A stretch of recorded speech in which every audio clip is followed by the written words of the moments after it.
Welcome to Birds of a Feather. This is your girl, AJ, the Suburban Princess here, back with another 5-question series. This time, another Twitter fam that's very close to me because in the ladies who podcast, I always do that hashtag to death. She is definitely someone that I admire because not only did she just join into the podcast world, she got mad followers. And she is someone who inspires me because I'm trying to get a bunch of females who like sports, and this girl knows her sports. Please welcome to the 5-question series, Breezy. Hi. Doing. I'm good. How are you? I'm good now that I'm talking to you because I feel like yesterday, actually the other day, I was just thinking about how this is going to be therapeutic for me, especially because we're most likely going back to another quarantine stage, Right. Yeah. as you know. So I definitely want to touch base with all the people I tweet with, put names to the faces. So, and it's also just fun. I think people like to pick people's brains. So thank you for Oh, of doing course. this. All right. So the first question, I'm just going to just spin off basically because of your podcast and Sports and Stillettos. What made you come up with that title, and what made you want to even start podcasting in general? Well, okay. So, little background. I've been into sports pretty much my entire life. I actually grew up wanting to play basketball. Oh. I had no interest in football whatsoever. Um, but and this is gonna sound absolutely crazy, but when Allen Iverson got traded from the Sixers to, I think it was either the Pistons or the Nuggets, I think I Denver was first. done. Mm-hmm. I was done. Mm-hmm. I couldn't watch basketball anymore because it wasn't the same for me. Right. So that's when I started watching football. Mm-hmm. And um we grew up, well, I spent probably about 10 years of my life in Texas.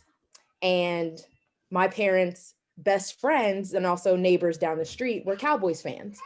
Okay. So every Sunday it was Mm-hmm. wild and crazy, whatever. But like since that point, it was straight football for me. Okay. And grew up on the rivalry, Eagles Cowboys, like Cowboys suck, whatever, Mm-hmm. whatever. And then just getting older and really trying to like understand the game as a whole was something that I truly loved. Mm-hmm. um and ironically, this is going to sound crazy, but when I would go out and I would wear something Eagles, like, guys come up to you and they're like, oh, well, what do you know about football? Right. What do Of you know about course. this? What do you know about that? What do you know about the Eagles? Mm-hmm. And I would lay their ass out. Because I'm like, you don't know me from a can of paint. You can't sit there and walk up to me and be like, oh, well, like, why are you wearing this? Like, you don't know anything about sports. Right. And two of my really good friends, Nicole and Nini, they pretty much were like, you should do a podcast. And I'm like, no, because I'm in school. I'm a single parent. Like, I Mm-hmm. I have zero time to do a podcast. Like, Mm-hmm. I don't have time for this. And they were like, no, you should like really look into it. Like, there's free stuff that you could utilize, like, to get on your feet, to just get out there, whatever. So I was like, okay, like, I'll look into it. And then I started seeing Instagram posts about like just when like changing the direction of your life based on the things that you love to do. Mm-hmm. And it was Instagram. And then I started seeing stuff on Twitter and I'm just like, I Mm-hmm. haven't tweeted about anything. I Mm-hmm. haven't liked any posts about like starting a podcast. So I'm like, this is all really weird. Mm-hmm. And then it was really like 2.5, 3 weeks of that. And I was like, okay, I get it, God. Like, like, I'll start it. All right, fine. Mm-hmm. And then, from there, it was just like it was reaching out to some people that were really big in the sports industry and just being like, hey, could you listen to this episode and let me know what you think, areas I can improve, and like, how I can get better. And the feedback was incredible.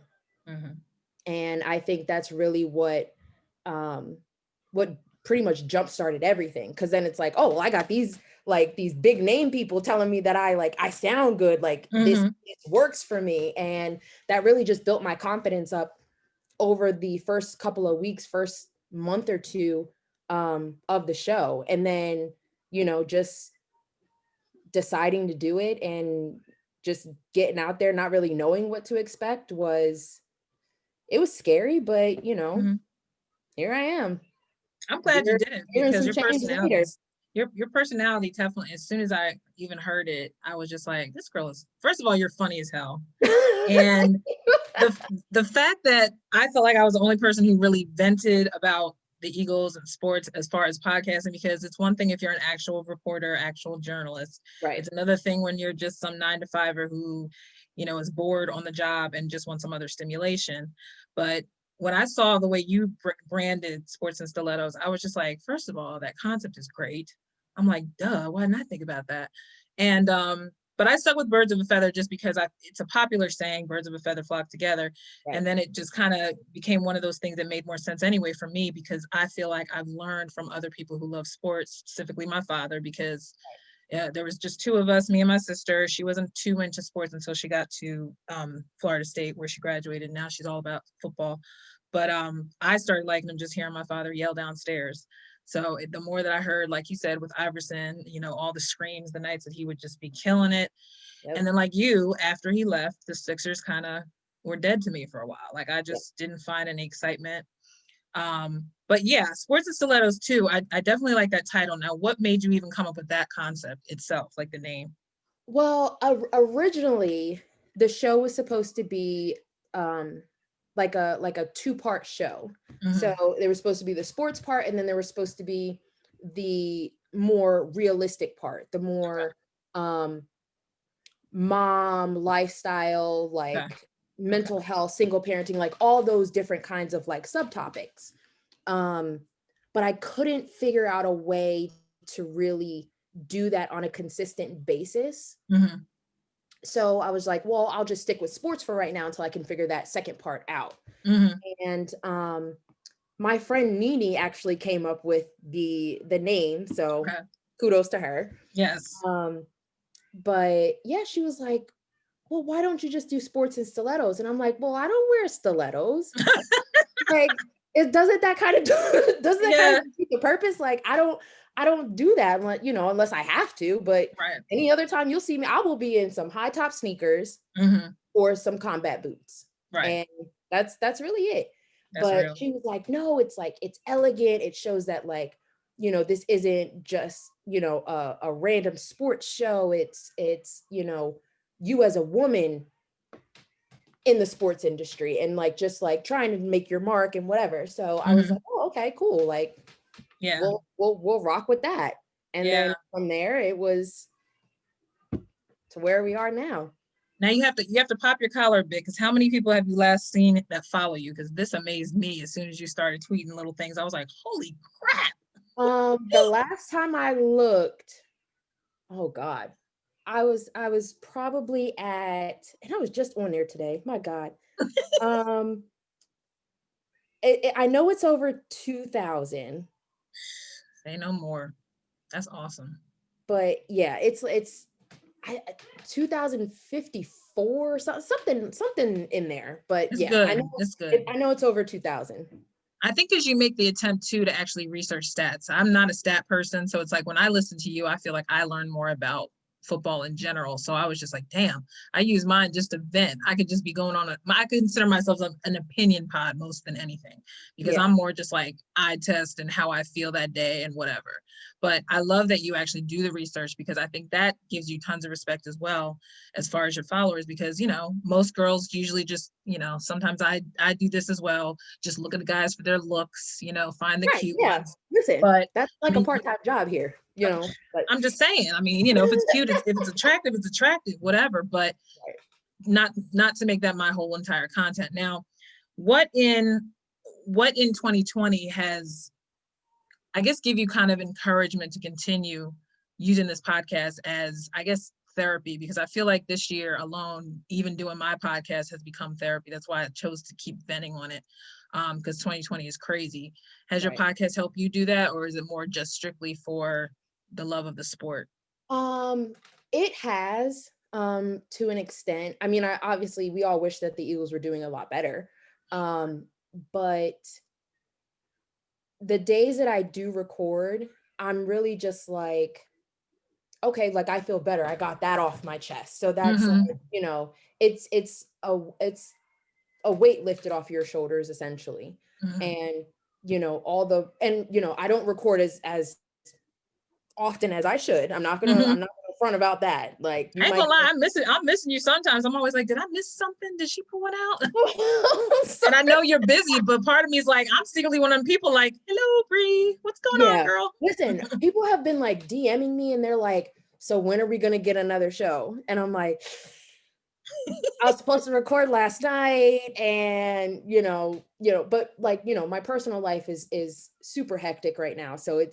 it's tough to record on the the same level that I was last season. Got you. Where I was putting out like 2 episodes a week and like, Mm-hmm.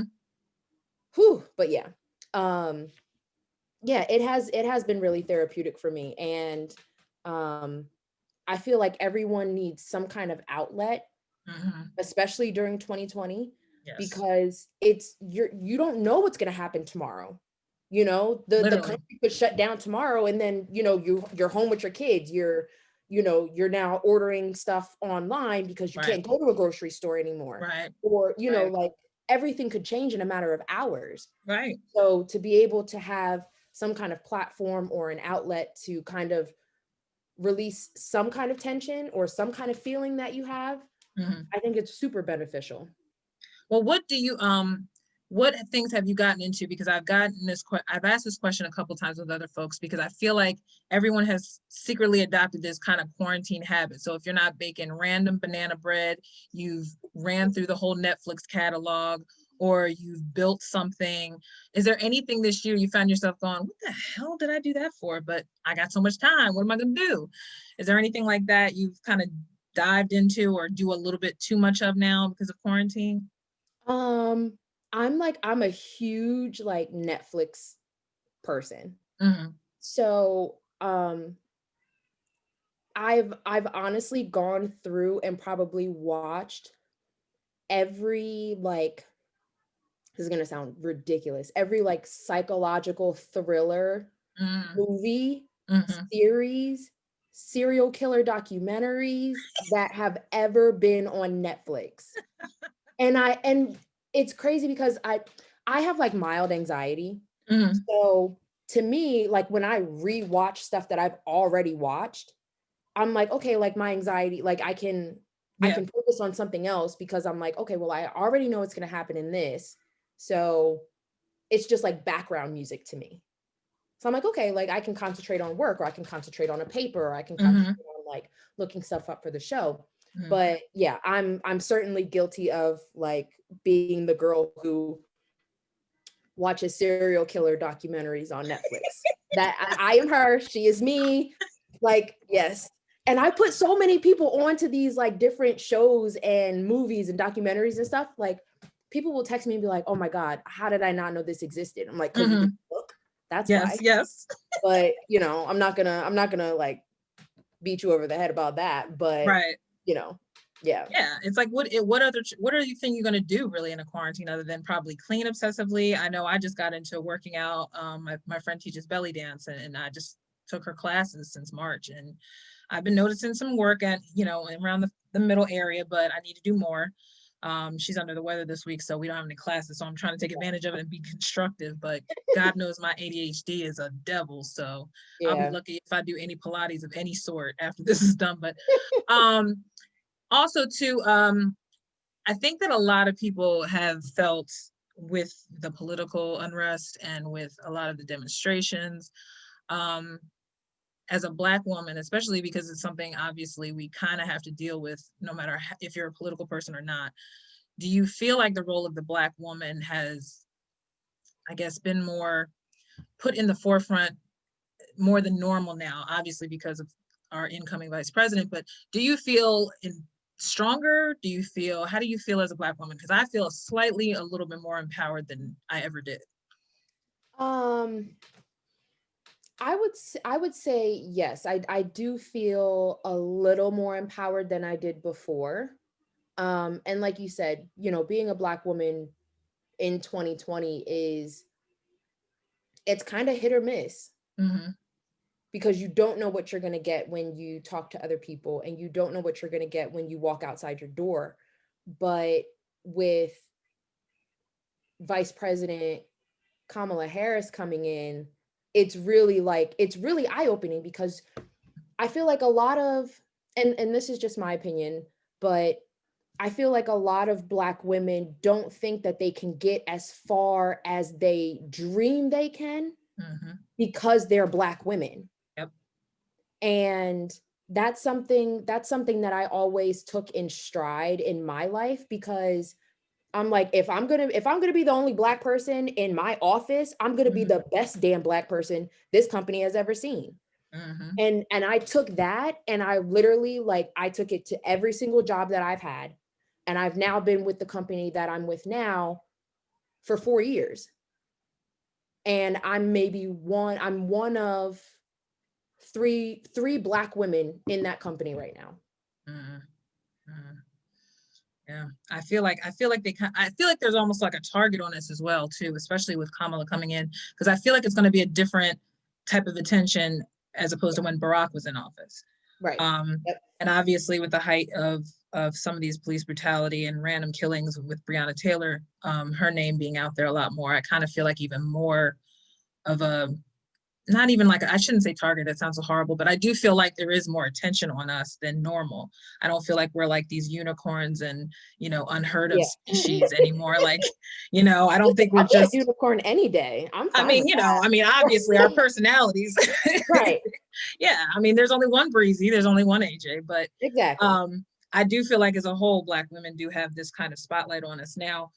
Now, what are you studying for that you're just about done? Because I know you were saying you were still kind of putting papers together and everything. What are you studying for? I am in the last, well, after this set of classes that I'm in now, I have 3 more classes until I graduate my bachelor's degree in psychology. Nice, nice. And it's all online. Okay. And it has been a very, very long 4 years. Yeah. So when this stuff is over in March is when my last class ends. Once that's done, I don't know if I'm gonna know what to do with myself. I'm serious, because it's I like hear you. Yeah. every night I'm doing homework. Every night I'm doing a paper. Every night I'm reading a chapter in a book. I'm always doing something related to schoolwork. Mm-hmm. And it's like, okay, well, I don't have to do that anymore. I don't have to be up until midnight, 1 Hey, o'clock, 2 baby o'clock in the girl. morning That's to your like daughter. So do sweet. homework. Yeah. Like I don't know what I'm gonna do, because I honestly I haven't slept since like I was pregnant. She's gonna be 5 in February. So just Wow. imagine, like, I haven't slept since, like, I think the most sleep that I got was my first trimester when I was pregnant. Mm. I got the best sleep. I would literally come home from work, take a shower, lay down in bed, turn on a movie, and be asleep by like 7 o'clock. Mm-hmm. It was the best sleep of my life. And when people are like, "Oh, you should rest," blah blah, and I'm like, I don't know what that is, Yeah. because I don't sleep past like 4 or 5 hours a day, a Right. night. Like, I don't know what 8 hours of sleep looks like. Neither does my sister. She has 3 kids, so I'm sure she could agree with you. Yeah. Yeah, like it's crazy. It must be crazy, and especially like I said, if you're trying to get your degree and you have a daughter, it's just God bless you. All women, all single women especially, you have a specific muscle that must be exhausted before you can see your daughter graduate or go to high school or anything, before you can actually Man. say, you know, that's gonna Yeah. be a whole nother process. Oh, And also too, well, we all agree our Eagles are not that great this year, but I don't think they're going to make the playoffs. What do you think? Because at this point, I'm all like, F it. I'm ready to listen, just nip it in the bud. After Sunday's loss and the way that we lost on Sunday, I was like, when does basketball season start? Girl, please.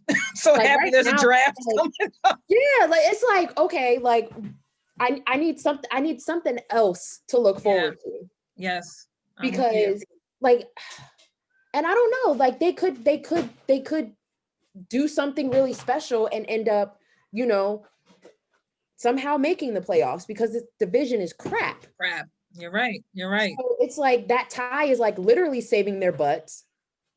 And once again, you know, I feel like we have the tougher schedule or the toughest remaining schedule out of everyone else in the division. So it's like either we're gonna put our big boy pants on and actually be men and go out there and win football games. Right. Or we're just gonna be like, okay, like who are we gonna draft next year? I don't even know if it even matters too, because we still got the same people doing drafting. Does it really matter where they draft anymore? Because I feel like I can't trust anybody. I don't know if you see me. I've been tweeting trade Howie since the beginning of the season because I'm just like, he's the reason why all of this crap still doesn't work. You know, I'm sorry. Like you're bringing in free agents or guys that are, it's not going to work against the Super Bowl year. You can't just copy and paste the team every year and give them as little money as you can and then throw money to a dude who's been injured for a season and a half and he got all the money, so now you can't promote your number one tight end. The hell, you know, like so it's really, it honestly to me, and I agree with you, I feel like it's super backwards the way that they're doing things right now. I was not a fan of them re-signing Alshon Jeffrey in the middle of the 2017 season. You sign a 1-year prove it deal to come. Why are we re-signing him for another 3 or 4 years? Why? Early. For what? So early, right? Because he caught a couple of passes. Right. Like it didn't make any sense to me. And now you have Zach Ertz doing his thing because he's coming up on a contract extension pretty soon. And then you have Dallas Goedert who's coming up on his rookie contract expiring pretty soon. And then it's like you give $100 million to Carson Wentz. You then go in and you draft a quarterback in the second round.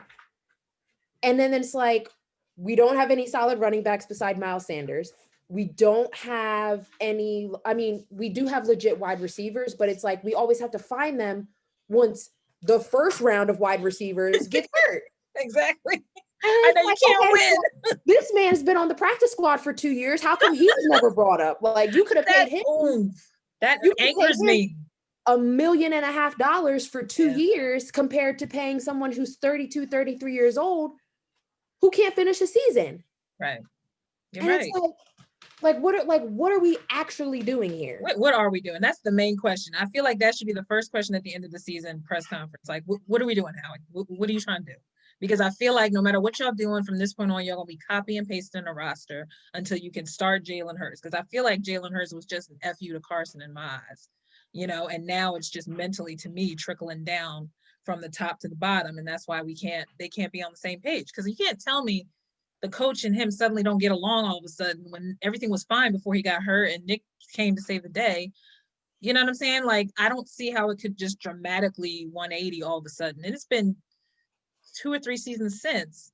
And Carson's always come back around this time of year because usually this is the time when he's pulling crap together by his bootstraps and you know, putting together wins. So you're right. Sunday to me blew my confidence because I was like, that was supposed to be the kickstart to the rest of the season. Like we you know, because you know what's going to happen. They're going to win in Cleveland for some dumb reason, and then they're going to lose in like Seahawks against Seahawks. Well, I don't know about the Seahawks game now because it's like that was one of the when I did the preseason schedule. I did a show for that, and I'm not even joking. I put the Seahawks game down as a loss because I'm like, Russell Wilson is incredible. Right. There's no way that we're gonna win this game. Right. But then you see the way he played on Sunday against the Rams. Yeah, he's been throwing in the end zone interceptions. Yeah. Like and I'm just like, ew. Like this is not. No. Like no. This ain't the Russ that I'm scared of. You're right. You're right. Kidding me? Yeah. You're right. If there's any game that that might be the one game that we miraculously win, I think it might be that Seahawks game. Well, they're coming back home because I thought they were playing in Seattle. They're not. They're coming here. So technically, I felt like they almost could have won that game last season, even with Carson having literally nobody out there. But right. Damn, JJ couldn't bring that last catch in and just. Don't even get me started. I don't even acknowledge JJ. Who does? If they made him inactive with no injury, then obviously we're not the only ones. So somebody just openly admitted that was a mistake. Oops. You know what I mean? Like, I kind of feel like, poor guy, whatever confidence he had is shook now, because why would you even put him in a roster now other than to block, Right. Yeah. It's embarrassing, but it's like, I don't know how they did this. And now I feel like even more this year it's exposing it, because it's like, I think Carson must have, when he was playing good, he must have hit a lot of Doug's mistakes, and now both of them are exposed because now they're creating each other's mistakes. And it's like, if they're blowing up, what else is left for the team? Like, nobody can save this team, defense or offense. Right. He keeps getting a different lineup in the O-line. I feel horrible that Brandon Brooks is not there, because I feel like he was definitely one of those steady forces. But absolutely, it just sucks. Like, I feel like we've been snake bitten for too long. And I hate feeding into that narrative that, maybe Foles should have stayed and all this crap. I'm like, I don't want to buy into that mess, because that argument is pointless. And now he got hurt last night. So I kind of feel like he should just retire and just be our MVP for the rest of his career. Because I feel like there's no point in him trying to prove himself in Chicago when that coach seems a little shaky. So I don't see what is the point. But anyway, and my last question will just be something totally random. So I decided, obviously, exactly. I know. Because I feel like the one thing, like I was telling you with another person I was talking about briefly, we were talking about the limitation of dating apps. And she is so cute. Dating apps in general, do you feel like they help or hinder relationships in general? Or do you feel like now they're just kind of like, it's just something to do when it's cuffing season or you're bored? Or did you ever find luck with dating apps? Because I know I haven't. Whew. Yeah, you got too much time, right? This question, now you got me get ready to dig into the arsenal. So I have had, let's see. I've dated two guys that I found on dating, on like a dating site. Mm-hmm.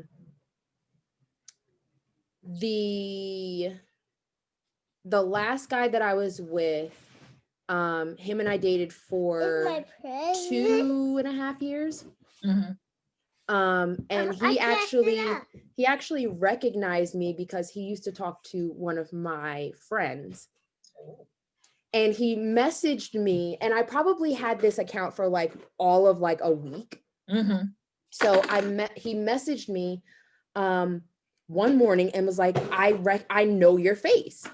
And I'm like, you don't know my face. And this is like almost a year after having Rylei. So I'm like, mm-hmm. I don't even go outside. So there's no way that you recognize my face. Mm-hmm. I don't go anywhere. Right. So he's like, no, like I know your face from somewhere and I just can't think of where I know you from. So we start talking, and come to find out, it was like maybe 4 years prior to that. Mm-hmm. He was talking to an old friend of mine. Okay. And the reason he knew my face was because he actually met us at an arcade that we were at. Like, he had stopped by to see her. Mm-hmm. And me and another friend. Good job. So then me and another friend were can you, Rylei? I want to say hi. Me and another hi, Rylei. Me and another friend were with her when he showed up. So okay, I need you to be quiet, babe. So we're almost done, boo boo. You can have mommy soon. So stop. So once I actually figured it all out, I was like, oh my God, this is where I know you from. Yeah. And then it was just, after that, it was like, we were almost inseparable. Like, he was fantastic. And, it obviously didn't end the way that we wanted it to, but you know, we're still cool. Mhm. So, and you know, there's still things like my car. I hate car maintenance. So I still text him like here and there, and I'm like, Advice. so the last time you went and changed my oil, what kind of oil did you use? Right, right. Like stupid stuff like that. Yeah. But yeah, I do think that it's really like hit or miss with dating apps. Yeah. And I feel like you just have to have an open mind when you actually start, because it could get overwhelming really, really fast. Yeah. Get down. It could get overwhelming really fast. And you just have to be prepared for literally any and everything. Because that's exactly what you're going to get. You're going to get any and everything, either profiles, pictures that you see, messages that you're sent. And I honestly, I don't think I would do another dating website. I was going to ask you, because that was my bottom line, because I didn't want to sound like negative Nancy, but I always feel like it depends on who the subject and who is willing to risk it, because I was not a risk taker, so it's probably why I hated it, because I didn't like being uncomfortable. And the few that I've gone on with, they've been a little clingy, so I was like, that's enough. Yeah, I don't think stop, Riley. So I don't think that I don't think I'm gonna ever do another dating website. Well, you may not have to, because honestly, I feel like as many followers as you have on this podcast, girl, you eventually going to cross paths with somebody who deserves you, especially because I love it when guys actually give us props, because we appreciate sports and not just for the tight pants and all that stuff. So, but I'm gonna not keep you. I'm so glad. If you wanted to ask me anything real quick, feel free. If not, okay. So I'm gonna ask you this real quick. Okay. Have you ever met Dallas Goedert in person? No, but I feel like I'm this close, because like, honestly, like it needs to happen. Like it does need to happen, because I feel like I used to work at IBC, and they do a lot of those Wawa IBC promotions at the random Wawas in the city. And he went to the one that was right next to the building I used to work at. And that was a year after I left. So I was like, damn it, I swear to God. I said, and I wish somebody had told me, because I would have just went down there on train just to be and witness it. But they were just like, well, we didn't know, you know how they just send the emails and we didn't know he was coming. And I was like, yeah, okay. So, somebody knew something before this day happened. Somebody knew something, because I remember getting emails like that. And it's usually, they don't say the name of the player. They just say, we might have a surprise Eagle guest. And usually it's just Swoop, you know, but yeah, apparently it was Swoop and him. So when I saw one of the customer service girls that used to work under my mother, I was like, yo, Kenya, really? She was like, I didn't know, girl. So yeah, but I'm hoping from your list of guys' ears, because now that I finally got my autographed jersey, and hopefully we will have that Zoom call soon. And I don't want to keep you any longer, because I know when baby girl's like, she's not talking to me, I need this. I know she's in here like she's in here throwing her stuff around right now. I got to clean up my living room again. I hear you. I know, because I got to do some stuff, and if they do this quarantine before I get my hair done this Saturday, I might have to do the same thing. But actually, with family members about to stay over, so I got to go anyway. But thank you for doing this, and I will make sure I clean some of this up and send it to you and put it, if you don't mind, on Twitter, so we can just shout everybody out. Oh, of course. But girl, do what you want to do. Yes, birds of a feather. Like I said, this is the podcast. This is the YouTube version, but 5 questions is what this is called. And I will be back with another episode with another victim. But thank you, Breezy. You're welcome. Thanks for having me. All right. Bye.